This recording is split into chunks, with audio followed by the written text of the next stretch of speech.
Comentários de Ken Wapnick do livro de exercícios de Um Curso em Milagres. Lição 21. Eu estou determinado a ver as coisas de modo diferente. Essa lição segue-se diretamente à precedente. É interessante notar que Jesus fala especificamente sobre a raiva nessa lição, ainda que isso não esteja refletido no título de forma alguma. Ele ilustra a ideia de que não existe hierarquia de ilusões, nos fazendo perceber que a raiva consiste de um conjunto amplo de pensamentos. Nós começamos com as instruções específicas que usualmente vêm no fim da lição. Jesus diz: a ideia para o dia de hoje é, obviamente, uma continuação e uma extensão da precedente. Porém, dessa vez são necessários períodos específicos de exame da mente, além de aplicar a ideia a situações particulares que possam surgir. 5 períodos de prática são recomendados e deve-se dar 1 minuto completo para cada um.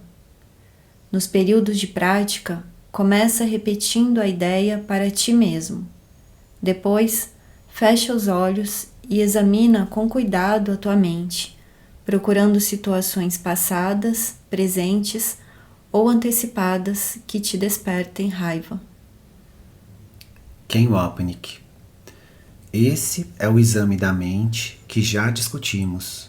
E agora Jesus quer que nos focalizemos especificamente em nossa raiva. O problema é que não podemos ser determinados a ver as coisas de modo diferente ao mesmo tempo em que estamos zangados, porque nossa raiva diz: eu estou determinado a ver as coisas da forma que eu sempre vi. Minha percepção é a correta e a de Jesus está errada, e vou até a morte para provar isso. Jesus agora está nos ajudando a perceber que antes de podermos dizer eu estou determinado a ver as coisas de modo diferente, temos que entender nossos pensamentos. Em outras palavras, a visão vem apenas do desfazer dos nossos pensamentos de raiva ou correção da decisão equivocada pelo ego. Dizer não ao ego é a forma de aprendermos a ver. Jesus diz: a raiva pode tomar a forma de qualquer reação, desde a mais leve irritação até a fúria. A graduação da emoção que experimentas não importa. Tu virás a ser cada vez mais ciente de que um leve toque de aborrecimento nada mais é do que um véu encobrindo intensa fúria. Ken Wapnick. Essa última linha é uma que já mencionei na lição 16, uma das mais famosas linhas em Um Curso em Milagres. Ela é tão importante, de fato, que Jesus virtualmente a repete no manual para professores. Tudo é o mesmo. As formas variam, mas seu conteúdo permanece o mesmo, como essa lição explica claramente. Afirmações tais como essas ilustram o quanto radical é esse curso.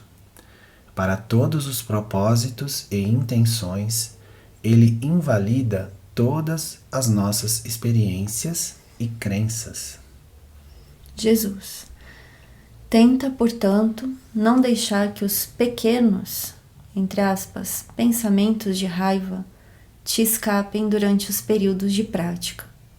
Lembra-te de que não reconheces realmente aquilo que desperta raiva em ti, e nada do que acreditas em relação a isso significa coisa alguma.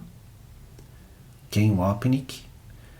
Nós pensamos que o que faz surgir a raiva em nós é o que as pessoas fazem ou deixam de fazer, mas o que realmente faz surgir a raiva é a necessidade de projetar a responsabilidade pela separação.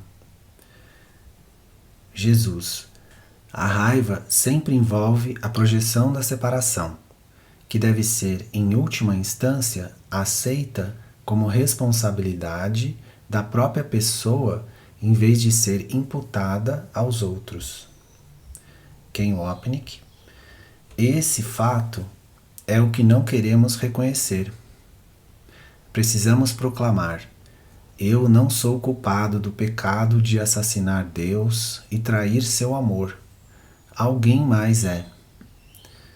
Quando eu o vejo lá fora, porque eu o coloquei lá, acredito que estou justificado em ficar zangado. Um truque hábil no qual todos somos muito peritos. Não importa se eu estou enfurecido ou apenas brandamente aborrecido. De qualquer forma, estou dizendo que meu bem-estar depende de algo ou alguém externo. Na ausência daquele objeto especial, vou me sentir transtornado e não será culpa minha. Jesus, provavelmente serás tentado a demorar-te mais em certas situações ou pessoas do que em outras, com a justificativa falaciosa de que são mais óbvias. Isso não é assim. É meramente um exemplo da crença segundo a qual algumas formas de ataque são mais justificadas do que outras. Pela primeira vez, vemos um exemplo específico do princípio de que não existe hierarquia de ilusões. Jesus usa a raiva como o exemplo porque ela é muito central ao sistema de pensamento do ego. Todos caminham por aí zangados, porque todos caminham por aí se sentindo culpados em relação à separação e não querendo aceitar a responsabilidade por ela. Portanto, novamente, antes de podermos estar determinados a ver as coisas de modo diferente, temos que reconhecer e entender a interferência a vermos as coisas de modo diferente. Existe algo lá fora, quer seja no nosso próprio corpo ou no de outro, que nos causa dor, e não fomos nós que fizemos. Em outras palavras, nossos pensamentos não têm poder e, portanto, não podem nos causar angústia. Alguém mais fez surgir esse transtorno, ou alguma doença ou circunstância. Nós somos inocentes, as vítimas inocentes de forças além do nosso controle. O resto da lição repete as instruções que já vimos. Jesus, ao investigar a tua mente, procurando todas as formas nas quais pensamentos de ataque se apresentam, mantém cada uma em mente, enquanto dizes a ti mesmo: estou determinado a ver, nome da pessoa, de modo diferente. Estou determinado a ver, especifica a situação, de modo diferente. Tenta ser tão específico quanto for possível. Podes, por exemplo, focalizar a tua raiva num atributo particular de uma pessoa em particular, acreditando que a raiva se limita a esse aspecto. Se a tua percepção está sofrendo dessa forma de distorção, dize: estou determinado a ver, especifica o atributo, em nome da pessoa, de modo diferente. Ken Wapnick. Tenta ser tão específico quanto for possível. Essa é a chave aqui. Nossa tentação frequentemente será encobrir as formas específicas de transtorno da nossa vida, tentando inconscientemente negá-las como os meios de negar sua fonte. Portanto, nosso ego iria nos pegar duas vezes. Primeiro, ensinando-nos a negar nossa culpa e depois negando sua defesa específica de raiva. Essa é a concha dupla de esquecimento que Jesus descreve na lição 136.